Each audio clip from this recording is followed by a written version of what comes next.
इस वक्त हमारे साथ मौजूद हैं दिल्ली प्रदेश कांग्रेस कमेटी के अध्यक्ष अनिल चौधरी जी। अनिल चौधरी जी, सबसे पहले किसानों वाला मुद्दा काफ़ी ज़ोरों से पकड़ रखा है। भारतीय जनता पार्टी है कहीं ना कहीं सुन नहीं रही है किसानों की, क्या कुछ कहेंगे? बड़ा अफसोस है किसान का अन्नदाता सड़कों पर हो। भूख प्यास से 1 महीने से ज़्यादा हो गया है, लगभग 30 से 35 मौतें हो चुकी हैं। उस देश के प्रधानमंत्री से सवाल पूछना बनता है कि जो देश का प्रधानमंत्री देश के गरीब लोगों के ऊपर ये दावा किया करता था कि मैं उनकी सुनूंगा, किसानों का उत्थान करूंगा, देश के मजदूरों के लिए योजनाएं बनाऊंगा। आज अफसोस इस बात का कि उनकी सुनवाई तक करने के लिए प्रधानमंत्री जी के पास समय नहीं है। इस देश को कृषि प्रधान देश कहा जाता था, आज ये देश पूंजीपतियों के हाथ में सौंपने की तैयारी नरेंद्र मोदी जी की और भाजपा की सरकार की। इसी के खिलाफ किसान डटा हुआ है और पहली मर्तबा हम ये देख रहे हैं, किसान बोल रहे हैं कि हमें ऐसा, हमारा जो आप कह रहे हैं कि भविष्य उज्जवल होगा, हमें नहीं चाहिए। ये 3 काले कानून हमारे भविष्य को उज्जवल नहीं कर सकते। ये किसान बार बार दोहरा रहे हैं, लेकिन सरकार है कि मानती नहीं है। वो कहते हैं कि हम तुम्हारा भला करेंगे, वो कहते हैं ऐसा भला हमें नहीं चाहिए। फिर आखिर ये जिद क्यों?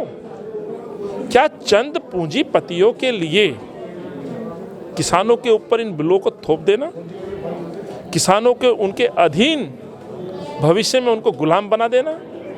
क्या किसानों की जमीनों से दूर करके उनको उन्हीं की जमीन पर नौकर बना देना की साजिश इन पूंजीपतियों की और इस सरकार की नहीं है? ये किसान समझ गया है, किसान सरकार को ब्रीफ कर रहा है। किसान ने तो समझा दिया कि हमारे नुकसान क्या हैं, पर सरकार आज तक ये नहीं समझा पाई कि तुम्हारे फायदे क्या हैं। फायदे बताने में सरकार विफल है।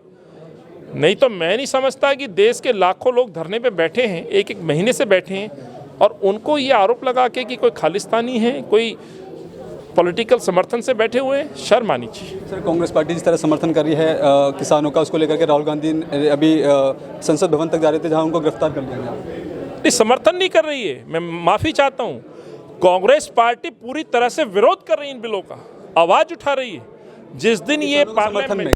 जिस दिन पार्लियामेंट में ये बिल आए, राज्यसभा लोकसभा में, उसी दिन से राहुल गांधी जी और कांग्रेस का एक सांसद महात्मा गांधी जी की मूर्ति के नीचे रात भर धरने पे बैठे। खाली समर्थन नहीं है, उनकी लड़ाई लड़ रही है किसानों की।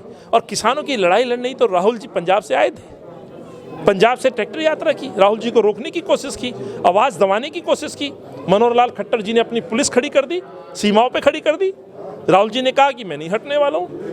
तो कांग्रेस पार्टी, हम सीधे तौर पे कह रहे हैं, केवल समर्थन नहीं है, कांग्रेस का एक कार्यकर्ता सेवा में समर्पित है और इन किसानों की लड़ाई लड़ रहे हैं। किसान इस देश का अन्नदाता है, इस देश के किसानों की आवाज़ मोदी जी को सुननी पड़ेगी, यही मांग है। अनिल जी, भारतीय जनता पार्टी आरोप लगा रही है कि कांग्रेस और आम आदमी पार्टी मिलकर के जिस तरह शाहीन बाग का माहौल था, उस तरह माहौल बिगाड़ने की कोशिश कर रही है। ये सरासर गलत है साहब। मैं तो ये कहना चाहता हूँ, उस समय के उस आंदोलन को भी भाजपा के लोगों ने एक तरह से बदनाम किया। तब भी इन्होंने एक काला कानून थोपने की कोशिश की, और कोशिश ही नहीं, उसको लागू भी कर दिया।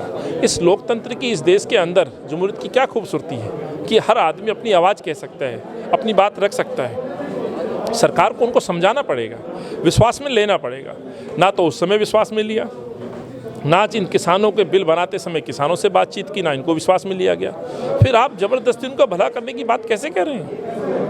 आप उनसे पूछिए तो सही, उनको चाहिए क्या? रिफॉर्म्स लाने की बात है, ये नहीं कि उन किसानों को उनके गुलाम करने की बात है। आज 3-4 पूंजीपतियों के इशारों पर तमाम किसानों को दांव पे लगाना, उनके भविष्य को दांव पे लगाना, इन किसानों को उनके अधीन मजदूरी कराने पे बाध्य करना, ये सरकार की सोची समझी रणनीति है। अनिल जी, नगर निगम के चुनाव इसको लेकर के क्या कुछ तैयारियां हैं कांग्रेस पार्टी? नहीं, बिल्कुल कांग्रेस पार्टी, देखिए, राजनीतिक दल है, हम चुनाव भी लड़ेंगे। हमारा संगठन इतना पुराना संगठन है, 2 दिन पहले हमने अपने संगठन का स्थापना दिवस मनाया है और कांग्रेस पार्टी का गौरवमय इतिहास है इस देश में।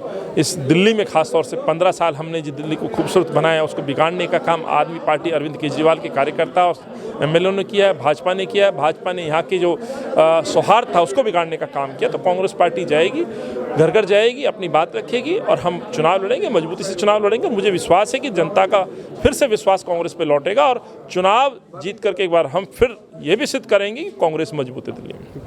ये थे हमारे साथ अनिल चौधरी, जिनसे हमने खास बातचीत की। इनका साफ तौर पर कहना है कि जिस तरह से कांग्रेस पार्टी दिल्ली में सफाया हो चुका है, लेकिन पूरी मजबूती के साथ, पूरे जोश और जुनून के साथ फिर से दिल्ली में उतरेगी और सभी सीटों पर अपना कब्जा जमाएगी। कैमरामैन राजन के साथ मैं संदेश सक्सेना, दिल्ली न्यूज़ एक्सप्रेस।